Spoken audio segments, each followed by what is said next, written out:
Sunday's Independent next, and they are reporting on J.K. Rowling's latest Twitter activities, Andrew. Yes, so J.K. Rowling has been really strong on this issue, and this is obviously this ongoing discussion about gender identity, ideology, and how it impacts on women's rights and gay rights. And over the last few days, she's been tweeting about this, ever since International Women's Day, actually, she's been tweeting about this. In a very intelligent and insightful way. And she's actually quite a good writer, isn't she? There is, apparently she has that skill. I right? would consider, if she went into writing, I would read her stuff. Yeah, absolutely. She should think about writing a book. But I think, this is really important that you have figures like this who are prepared to make these very important points when at the moment politicians seem unable to say what a woman is. Or you've got Keir Starmer, we've got this on Radio 4, we had Yvette Cooper saying when she was asked what a woman was, she didn't want to go down the rabbit hole of definition. Annalise Dodds, similarly, this is ridiculous. A woman is an adult human female that produces the larger gametes and typically has XX chromosomes. This isn't difficult. Every child who does a biology GCSE knows this. So the idea that politicians can't say it, and in fact Keir Starmer's got to the point where he's misrepresenting the law, the Equality Act, which does indeed protect sex as a protected characteristic. This is why, when you have prisons, when you have domestic violence refuge centres, they are single sex, right? There's a reason for that. And people have the right in a liberal society to identify however they like, to transition, to do whatever they want. No one's denying that. No one at all is suggesting that they shouldn't be able to do so. But women's rights do have to be protected in terms of these spaces. And you can't just identify yourself into those spaces. And would you extend that to women's sport as well? Of course. I mean, that's just not the reason why sport was segregated into male and female was in order for women to be able to participate in sport. That's historically why it happened. Because if you don't have sex-segregated sport, women don't win anything. That's just the reality of it. And everyone knows this. What bothers me about this is that everyone knows this to be true, apart from a sort of minority of activists online. And for some reason, they seem to be dominating the conversation. Well, enough is enough. Let's not be intimidated. J.K. Rowling isn't intimidated because they can't cancel her because she's too rich and powerful. And we need more people like that, and particularly politicians, just to say, look, we have to accept the reality of biological sex and how that impacts on law and on women's rights, and not try and fudge it with this stupid sort of definitional prestidigitation that they keep doing. Gender ideology, it denies the idea that there are two biological sexes. No, what it says is that effectively it conflates sex and gender. And what it says is that we have an innate kind of sexed soul, a kind of something within us. Now, people are free to believe that in the way that people are free to believe in any religious conviction. I don't mind if you say that you have a sort of sexed, gendered soul, which is different from your body. Spirit, you could be in a man's body, but your spirit is female. Fine, and that's fine for you to believe that. And I have nothing but sympathy for people with gender dysphoria. Who it's not easy, right? You have to go through medical procedures, psychological procedures. You have to pass as the other sex. It's hard, and those people deserve protection in law as well, which they do have. But that should not entail a denial of the biological reality that we are a sexually dimorphic species and the implications of that in terms of safeguards. Yeah, I mean, I'll come to Sajeela as a woman. The woman. I can't imagine she's got very much interesting to say about it, but let's us boys sort this out. No, I jest, of course. But what I just drilling further into this, just the political aspect of it. Do you think that Labour are hurting themselves with this? Because half of the voting population are biological females.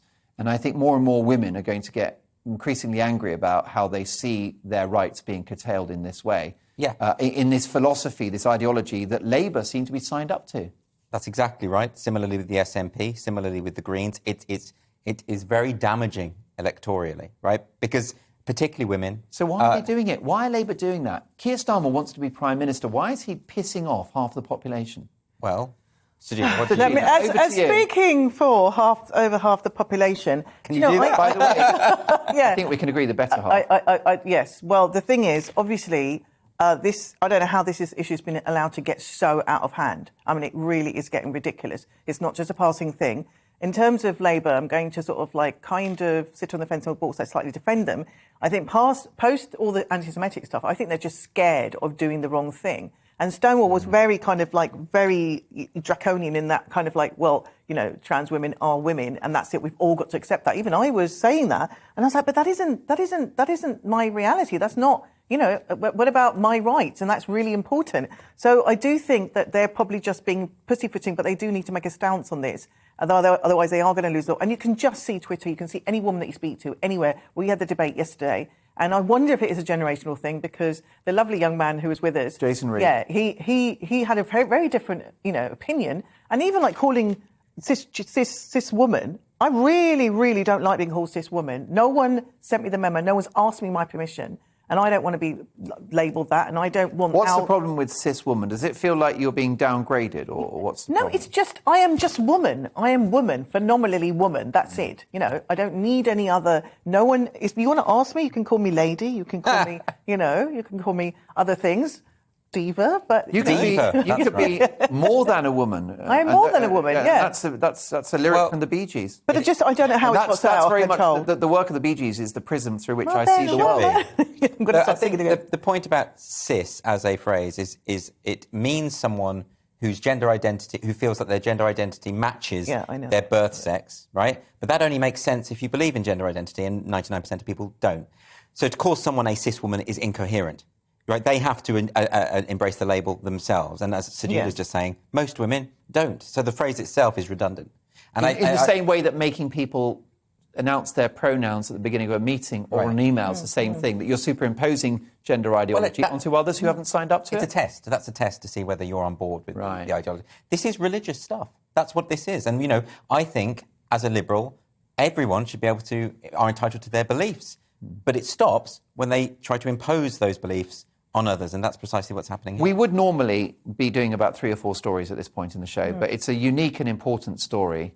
I want to ask you both, before we get to our next story, how this plays out. What do you think, Sajila? I think the tide is moving to the other way, where we're getting a bit. Before we kind of literally blindly accepted this, and myself included, because I didn't want to hurt anyone's feelings. I didn't want to... Or be called transphobic. Yeah, but I'm not transphobic. That's the whole point. But the fear of being called is quite a weapon, isn't it? It's weaponising. It's weaponising. Because it could, as a comedian, for example, it could get any of us cancelled from gigs, couldn't it? Absolutely. And I think that it's good that women need to speak out. If you don't feel comfortable about this, you need to say so, because every woman I speak to has an issue with it. And apart from very much younger people, but I know that people watching this may think that we're being transphobic. We're not. I am so pro-trans rights. Absolutely, 100%. We know so many on the circuit as well, guys, It's not a life choice, it's who you are. It's who you are, exactly.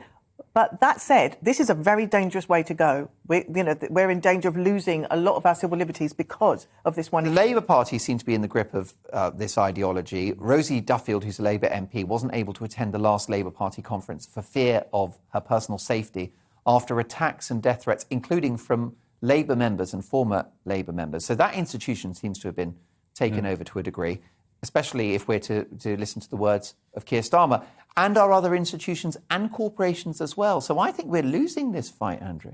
Yes, but that example that you just gave of Rosie Duffield explains why we are losing, and it is intimidation. It is bullying. It is the fear of being called transphobic. Now, I don't know any transphobes, but I know a lot of people who've been told that they're transphobes, and they're nothing of the kind. So the problem is that word has just become a kind of catch-all slur, a way to sort of demonise someone for asking questions, important questions that we should be able to discuss.